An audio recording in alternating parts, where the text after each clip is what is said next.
साहब अभी आज बोड़खा गांव में खड़े हुए हैं। ये खुल्दाबाद ताल्लुका औरंगाबाद में आता है। हम आपको ये बताना चाहते हैं कि ये 6-7 खेड़े पाड़ों को गांव को मिलके एक आरोग्य केंद्र दिया हुआ है। यहाँ पे करीब में ही जो है तो उसकी इमारत है। इमारत बहुत खूबसूरत है, कलर वलर किया हुआ है। मगर वहाँ पे निरीक्षण करने के बाद ये पाया गया कि वहाँ पे डॉक्टर अवेलेबल नहीं है और वहाँ के जो मलेरिया पर्यवेक्षक है, जिसे आमतौर पर लोग MPW कहते हैं, वो लोगों का इलाज कराते हुए पाए गए। तो ये इतना गंभीर भाव है कि अगर भविष्य में कोई घटना घटती है कि जिसको किसी चीज़ का अभ्यास नहीं है और वो लोगों की ज़िंदगियों से खेल रहा है, तो आगे परिस्थिति क्या हो सकती है, एक बहुत बड़ा सवाल है। इसी CHO केंद्र के हालात जानने के लिए चलते हैं गाँव वालों के पास और लेते हैं उनकी प्रतिक्रिया कि आखिर ये CHO केंद्र का क्या हाल है। मेरा नाम शाराफत वजीर है। 11 बज रहे हैं। 11 बजने के बाद भी यहाँ पे OPD की कोई सुविधा नहीं है। यहाँ पर जो है तो इसके लिए हमने आइए अंदर। ये हमारा दवाखाना है जो कि लोनी, बोड़खा, सावखेड़ा, धामनगांव, गंजेश्वर, इंदापुर, यहाँ पे OPD के लोग आके बैठे। यहाँ पे जो तो 6 से 7 गांव के लिए ये हमने बनाया उपकेंद्र बोलकर है। फिर भी यहाँ पे इलाज के लिए डॉक्टर नहीं है। यहाँ पे जो है तो नर्स नहीं है। यहाँ पे सिर्फ MPW का जो इंसान है, मलेरिया डॉक्टर है, वही आके यहाँ पे जो तो ठंडी बुखार के इलाज करके चले जाते हैं। लेकिन यहाँ पे गाँव के अगर देखा जाए तो यहाँ पे 10 किलोमीटर के हद तक का कोई डॉक्टर ऐसा पेशावर डॉक्टर नहीं है जिसके पास में कोई डिग्री है। जो प्राइवेट डॉक्टर भी अवेलेबल नहीं है। यहाँ के जो है तो इतनी सारी मरीजों को जो है तो एक तो सांगी जाना पड़ता है, जहाँ पे जो तो बड़ा गांव है हमारे यहाँ से पास में, वो 8 से 9 किलोमीटर पे गांव पड़ता है। लेकिन यहाँ के डॉक्टर के खिलाफ हमने CM साहब, माननीय उद्धव ठाकरे साहब, इनके पास में ऑनलाइन कंप्लेन दिया था। उस वजह से उन्होंने इसके ऊपर हरकत लेते हुए उन्होंने यहाँ पे 2 से 3 दिन उन्होंने सही तरह से ड्यूटी करे, लेकिन उसके बाद में उनका कोई निकला नहीं। फिर हमने खासदार साहब पास में गए, माजी खासदार साहब माननीय इम्तियाज जलील साहब, उनके पास में जाने के बाद वहाँ कुछ 8-10 दिन तक वो सही तरह से ड्यूटी सर्विस करे, लेकिन जो गायब हुए फिर से उन्होंने हम लोगों का मोबाइल नंबर भी ब्लैक लिस्ट में डाल दिया हुआ है। हमारे कॉल भी नहीं लेते। यहाँ पे जो मरीज आते हैं उनकी इसी तरह से मतलब जो डिलीवरी पेशेंट है उनको लसीकरण भी सही वक्त पे नहीं दिया जाता। जो कि यहाँ पे जो आशा वर्कर है वो ही उसकी मेहनत लेते हैं, वो गोलक जमा करते हैं, कार्ड जमा करते हैं, यहाँ पर बैठकर उनकी जो तो लेखा परीक्षा पूरा करते हैं। इसके बावजूद बाहर के नर्स भेजते हैं और उनकी जो तो लसीकरण होती है। यहाँ पे कोई परमानेंटली ना डॉक्टर है ना सिस्टर है, ना यहाँ पे MPW का जो अपना मलेरिया डॉक्टर है वही सब देखभाल करते हैं। मेरा यही कहना है कि भाई हमको एक पूर्ण मतलब पूरी तरह से हमको हर वक्त यहाँ पे डॉक्टर की जरूरत है, ताकि बारिश का मौसम है या मलेरिया हो सकता है, बीमारी आ सकती है। उसके बाद में कल हमारे यहाँ पर हादसा हुआ। हादसा होने के बाद में भी यहाँ पे डॉक्टर न होने की वजह से हमें उसे उठाकर बजा सांगी तक ले आना पड़ा। अगर वो यहाँ पे डॉक्टर अगर होता तो कम से कम उसका इलाज सही तरह से यानी प्रथम उपचार तो भी होता था। उसका ब्लड उसका इंजर्ड हुआ था, वो ब्लड इंजर्ड रुक सकता था, उसकी जान बच सकती थी, लेकिन डॉक्टर न होने की वजह से वो जगह पे उसका खत्म हो गया। मेरा यही मानना है कि जो डॉक्टर लोग है यहाँ पे हमको पूरी तरह से हर वक्त यहाँ पे डॉक्टर होना जरूरी है। इसके बाद में सबसे बड़ी बात यह है कि ये हमारे गांव के अंदर एक भी डॉक्टर नहीं है जिसके पास में पेशावर डॉक्टर की डिग्री हो, सरकार मान्य डिग्री हो, ऐसा डॉक्टर नहीं है। फिर भी यहाँ पे जो है तो हमारे यहाँ पे छोटे मोटे बंगाली डॉक्टर यहाँ पे दवाखाने खोलकर बैठे हैं। लोग जो है तो ना इलाज से, गाड़ी नहीं है, घोड़ा नहीं है, उस वजह से उनसे इलाज ले रहे, उससे उनके ऊपर दुष्प्रभाव भी हो रहा है। कुछ लोगों के जो है तो उसका इलाज का असर भी गलत होगा। तो मेरा यही निवेदन है कि शासन जो है आरोग्य के ऊपर ज्यादा ख्याल दे, यही मेरा निवेदन है। कितने साल से तकलीफ है यहाँ पर? तो जब से हमारी ये बिल्डिंग खड़ी हुई, जब से हमने डॉक्टर को 3 से 4 मरतबा देखा है बस। यहाँ पे अपनी तकलीफ बताने के वास्ते आए। कितनी देर से बैठे हुए आप यहाँ पे? आता आले मी. मतलब डॉक्टर को पहले देखे आपने यहाँ पे कभी? नाही ना, डॉक्टर नव्हते, डॉक्टर राहिले होते. नहीं अच्छा। पहले गोळ्या देताना डॉक्टर अपने डॉक्टर है। आओ इधर आओ भैया, हाँ, आओ यहाँ बैठो, डॉक्टर. बैठो यहाँ बैठो, हाँ, बैठो बोला डॉक्टर देखे. बैठो से, मेरा बैठो, आ जाओ बैठो बैठो। देख. मतलब ये जो MPW है, इससे पहले गोली दवा आप इन्होंने ही आपको दिए? देते. मतलब आपका इलाज इन्होंने करे? हाँ. डॉक्टर आपने देखी ही नहीं कभी? भैया आपने इलाज करे इनसे पहले इनका? दिले बा तापीचे वगैरे, तापीचे बोला ते. तापीचे संडासच्या ORS हाँ, वगैरे दिले. ओके. मतलब डॉक्टर इथे येत नाही है ना? हाँ.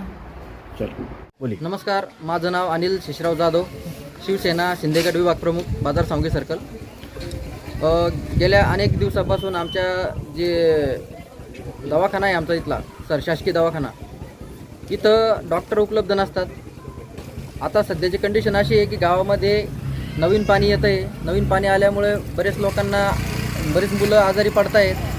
आजारी पडल्यामुळे आम्हाला जवळची हॉस्पिटल नसल्यामुळे आम्हाला बाजार सांगलीला जावं लागतं, खुलताबादला जावं लागतं. आणि आमच्या गावात दवाखाना असूनसुद्धा आम्हाला डॉक्टर उपलब्ध नाही. त्याची खूप मोठी शोकांतिका आहे. सरकारने, प्रशासनाने याची दखल घेऊन आम्हाला आमचे डॉक्टर उपलब्ध करून दिले पाहिजे. आमच्या केंद्राला जेव्हा काही सोयीसुविधा आहेत त्या सगळ्या सोयीसुविधा त्यांनी पुरवल्या पाहिजेत. या ज्या सोयीसुविधा त्यांनी पुरवल्यानंतर आमच्या गावाला नक्कीच त्याचा फायदा होईल. काय होतं, गावामध्ये जर काही एखाद्या महिलांची डिलिव्हरी असेल तर त्यांना आम्हाला तात्काळ सांगलीला घेऊन जावं लागतं. तिथंही जर कदाचित डॉक्टर वगैरे उपलब्ध नसले तर आम्हाला संभाजीनगरला घेऊन जावं लागतं. त्यातही रस्ते खराब आहे. आता डिलिव्हरी पेशंट जर इथून तिथं न्यायचं तर ते कसं न्यायचं, आणि नेत असताना जर यदा कदाचित काही हानी झाली, नाही काही दुसऱ्या गोष्टी घडल्या तर त्याला कोण जबाबदार असणार आहे. तर ह्या गोष्टीची खरंच दखल घेतली पाहिजे, कारण की गावाला याची खूप गरज आहे. गावात ती नुसती बिल्डिंग असून काही फायद्याची नाही. त्या बिल्डिंगमध्ये ते लोक पण असणं गरजेचं आहे. तेव्हा आपला काहीतरी तिथं लाभ घेता येईल. कारण की कधी जायचं तिथं, आम्हाला कधी एखादी गोळी घ्यायचं काम पडलं तिकडे गेलं तर दरवाजा कधीही लागलेला असतो. मग त्याचे राहून काय फायदा गावामध्ये. मग त्याचे तिथं आहे, परंतु त्याचे प्रशासकीय अधिकारी नेमकं काम कुठं करतात त्याची दखल घेतली पाहिजे. मग जर त्या ठिकाणी अधिकारीच नसेल तर मग आम्हाला ती इमारत तरी कशाला दिली, हा एक प्रश्न आहे आमचा प्रशासनाला आहे. आणि जर असेल सगळ्या सोयीसुविधा तर ते चालू करावं तात्काळ. एवढं बोलून मी थांबतो. आपका जो CHO केंद्र है, यहाँ पे क्या तकलीफ है डॉक्टर की, नर्स की, दवाओं की, आप बताइए थोड़ा सा. मराठी में सांगता हे ते इथं जो सरकारी दवाखाना आहे जिल्हा परिषद अंतर्गत, या दवाखान्यामध्ये कुठलीही म्हणजे अशी स्थानिकला शिस्टर राहत नाही. त्याच्यानंतर या गावाला कमीत कमी 3 ते 4 खेड्याचा म्हणजे याला हे केंद्र आहे. आणि इथं खरं म्हणलं ना तर एक मेन केंद्र म्हणून इथं एक सिस्टरच्या ऐवजी चांगला, त्याच्यापेक्षाही चांगले डॉक्टर जर कधी असले आमच्या गावाला कंटिन्यू, तर ह्या 4-5 गावाचा प्रश्न सुद्धा. कारण वारंवार ह्या गोष्टीचा पाठलाग करणं, त्याच्यानंतर त्यांना इथं बोलवण्यासाठी कागदपत्र आम्ही याच्याही अगोदर केलेले, परंतु गैरसमज असं होतं की बा कुठेतरी या गावामध्ये मग जास्त कागद करून बा हे कुठेतरी परेशान करता. परंतु परेशान वगैरे करण्याचा काही विषय नाही आहे. इथं आम्ही सुविधा मागतो, आमचे हक्क मागतो, मूलभूत सुविधा मागतो. याच्याशिवाय दुसरा आम्ही कुठलंही काही मागत नाही. म्हणून या 4-5 खेड्याची, या 4-5 गावाची जो हा मेन केंद्र बिंदू आहेत आणि हे केंद्र आहे, म्हणून इथं डिलेवरीसाठी सुविधा नाही. त्याच्यानंतर सिस्टर इथं कंटिन्यू राहत नाही. आणि म्हणून कुठेतरी जरा म्हणजे असं साधा एक संडाससारखा विषय असेल, कुठेतरी मलेरियाचा असेल, ह्या ज्या सुविधा नसल्यामुळे कुठेतरी बाहेर गावाला जावं लागतं. त्याच्यानंतर पेशंटची परेशानी होती. आणि म्हणून या सर्व छोट्या छोट्या दुखण्याचा जो विषय हा इथे जागेवरच मिटायला पाहिजे असं गावकऱ्याचं आणि असं माझं स्वतः वैयक्तिक मत आहे. म्हणून आपलं ढोराचे डॉक्टर असतील त्यांनी बी इथं स्थानिकला राहायला पाहिजे.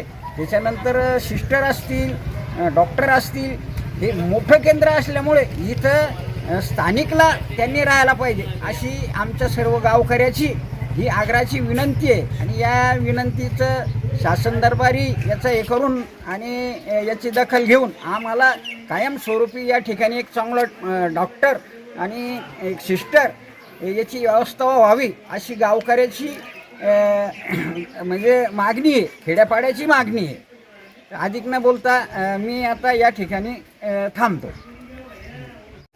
ये थे यहाँ के गांव के ये थे गांव के लोग, यहाँ के अभिभावक जिन्होंने अभी अपनी प्रतिक्रिया दी.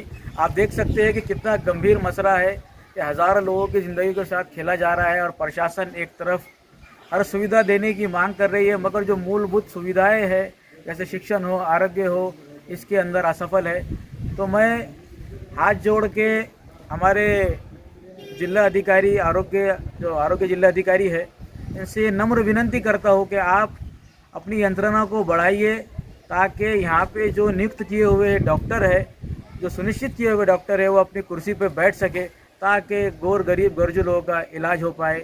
वरना लोगों का जो कहना है, आपने सुना कि इतनी बड़ी बिल्डिंग तो बन गई मगर अंदर अगर डॉक्टर नहीं है तो फिर वो बिल्डिंग और दवाखाना क्या काम का। मैं कैमरामैन सैफ के साथ अवेश खादरी। ओके।